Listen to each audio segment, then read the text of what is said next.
بسم اللہ الرحمن الرحیم۔ السلام علیکم، میں سمی ابراہیم اور آپ دیکھ رہے ہیں ہمارا یوٹیوب اور فیس بک چینل۔ دو تین اہم ڈیولپمنٹس ہیں۔ ایک تو آج عمران خان صاحب کے بیٹے کی سالگرہ تھی اور ان سے ٹیلی فون وہ کرنا چاہ رہے تھے، بات کرنا چاہ رہے تھے خان صاحب، لیکن ان کو اجازت نہیں دی گئی۔ انہوں نے جج صاحب سے بھی یہ بات کہی، لیکن ان کو درخواست بھی دی گئی تھی، لیکن وہ اپنے بچے سے آج برتھ ڈے پر ملاقات نہیں بات نہیں کر سکے فون پہ۔ اب آگے ہو جائے تو پتہ نہیں، لیکن ابھی تک انہوں نے بتایا صورتحال یہ ہے۔ دوسرا، فوجی عدالتوں کے حوالے سے جو فیصلہ تھا سپریم کورٹ کا، اب اس کو سندھ گورنمنٹ نے بھی کر دیا ہے چیلنج سپریم کورٹ میں، بلوچستان گورنمنٹ نے بھی،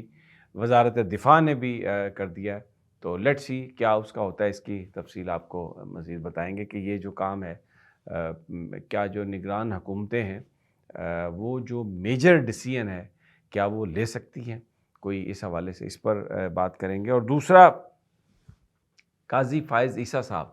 چیف جسٹس آف پاکستان کے حوالے سے سوشل میڈیا پر بھی بہت ساری چیزیں گردش کر رہی ہیں، لیکن دو چیزیں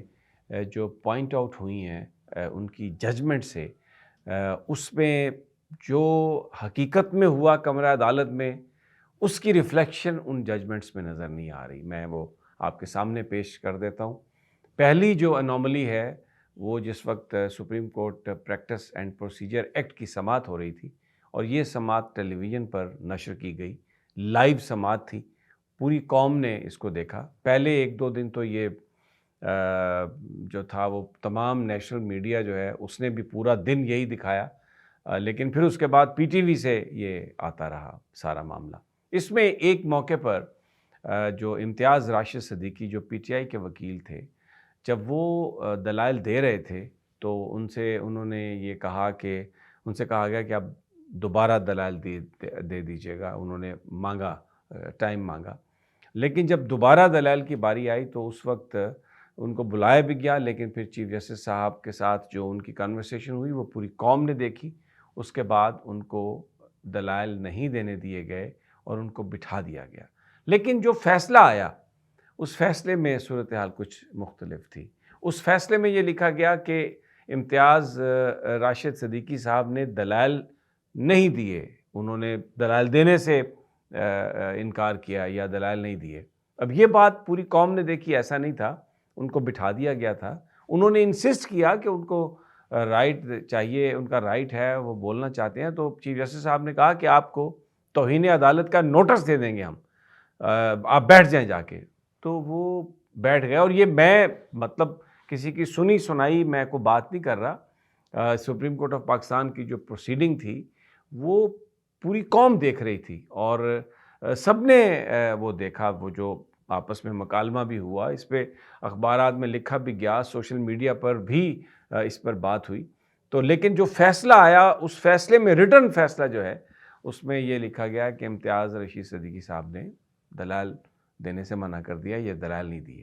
حالانکہ ان کو بٹھا دیا گیا تھا۔ یہ غلط ایک امپریشن۔ اسی طرح اب یہ جو فیض آباد دھرنا عمل درآمد کیس ہے، اس کے حوالے سے بھی جو ابھی لیٹسٹ فیصلہ آیا اس میں دو تین بڑی اہم چیزیں آئی ہیں۔ ایک تو جج صاحب نے یہ لکھا ہے کہ اگر فیض آباد دھرنا عمل درآمد کیس اگر فیض آباد دھرنے کا جو فیصلہ تھا اس پر اگر عمل درآمد ہو جاتا تو بہت سارا جو وائلنس ہے وہ شاید 9 مئی کا انہوں نے ذکر کیا کہ وہ واقعہ نہیں ہوتا۔ تو بہت سارے لوگ یہ سوال کر رہے ہیں کہ قاضی فائز عیسیٰ صاحب کو وہ جو مولانا فضل الرحمان لے کے آئے، سب لوگوں کو دیواریں پھلاند کر گئے، پورا دن سپریم کورٹ کو گالیاں نکالتے رہے، ججز کو گالیاں نکالتے رہے، تو وہ اس کے حوالے سے تو کوئی بات نہیں کی قاضی فائز عیسیٰ صاحب نے۔ تو سوشل میڈیا پر یہ ہے کہ وہ اپنے بائسز کا اظہار کر رہے ہیں۔ ایک انوملی اور جس کا ذکر کیا جا رہا ہے کہ یہ جو فیصلہ فیض آباد دھرنا عمل درآمد کیس کا، اس میں یہ کہا ہے، چیف جسٹس صاحب نے لکھا ہے کہ اٹارنی جنرل آف پاکستان نے یہ کہا کہ ٹی او آر میں ایک چیز مس ہو گئی جو کہ فیصلے میں تھی، کہ یہ کس طریقے سے تمام جو ادارے ہیں، حکومتیں ہیں، انہوں نے یہ فیصلہ کر لیا کہ اس کو ریویو پٹیشن جو ہے اس کو فائل کیا جائے۔ تو یہ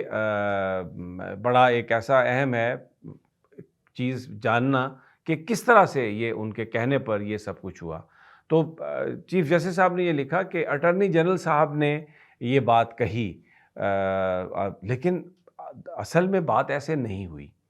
بات ایسے ہوئی کہ جب اٹارنی جنرل صاحب نے آ کے ٹی او آر پڑھے تو ان ٹی او آرز میں یہ چیز شامل نہیں تھی کہ کمیشن اس کا بھی پتہ لگائے کہ یہ جو ریویو پٹیشنز کس کے کہنے پر فائل کی گئیں، خود سے فائل کی گئیں یا کوئی طاقت تھی جس نے کہا کہ اس کو فائل کیا جائے، تو اس کا بھی جو پتہ لگانا وہ کمیشن کے مینڈیٹ میں ہونا چاہیے۔ یہ بات کمیشن کے مینڈیٹ میں تو نہیں تھی۔ تو اس وقت قاضی فائز عیسیٰ صاحب نے، جسٹس اطہر معین اللہ صاحب نے گفتگو کرتے ہوئے اس خواہش کا اظہار کیا کہ اس بات کو بھی ٹی او آر میں شامل ہونا چاہیے۔ تو اٹارنی جنرل صاحب نے یقین دلایا کہ میں اس کو ہم شامل کر لیتے ہیں، شاید یہ مس ہو گیا تو ہم ایک ہفتے کا ٹائم دے دیں، نوٹیفیکیشن میں یہ چیز آ جائے گی۔ اب فیصلے میں یہ لکھا ہوا ہے کہ اٹارنی جنرل آف پاکستان نے یہ بتایا کہ یہ چیز مس ہو گئی ہے، یہ رہ گئی ہے، یعنی تاثر یہ دیا فیصلے میں کہ یہ سب کچھ اٹارنی جنرل صاحب نے ہی کیا، حالانکہ اٹارنی جنرل صاحب نے نہ اس کو پوائنٹ آؤٹ کیا، نہ ان کا یہ مطمع نظر تھا۔ جب قاضی فائز عیسیٰ صاحب نے یہ بات کی، اطہر معین اللہ صاحب نے جب یہ بات کی، تو ان کا منشا بھانپتے ہوئے اٹارنی جنرل صاحب نے کہا جی ٹھیک ہے ہم اس کو شامل کر لیتے ہیں، لیکن بجائے یہ لکھنے کے کہ ہمارے پوائنٹ آؤٹ کرنے پر یہ بات ہوئی، انہوں نے سیدھا سیدھا یہ لکھ دیا کہ اٹارنی جنرل صاحب نے یہ کہا ہے۔ تو میں پہلے بھی اپنے کئی ویلاگز میں کہہ چکا ہوں کہ یہ بڑا ایک عجیب طریقہ کار ہے یہاں پر قاضی فائز عیسیٰ صاحب کا اور ان کے ساتھی ججز کا، بعض ججز کا، کہ وہ ایک چیز پوائنٹ آؤٹ کرتے ہیں اور ان کی خواہش ہوتی ہے کہ یہ چیز اس میں شامل ہو جائے، اور ساتھ یہ کہتے ہیں کہ ہم یہ نہیں کہہ رہے، یہ آپ کہہ رہے ہیں، یعنی خود کر۔ یہ پورا ایک یہ طریقہ چودھری افتخار صاحب کا اور جواد اس خواجہ صاحب، یہ وہ اسکول آف تھاٹ، ان کا یہی طریقہ ہوتا تھا کہ وہ اس طریقے سے چیزوں کو بیچ میں ایڈ کراتے تھے،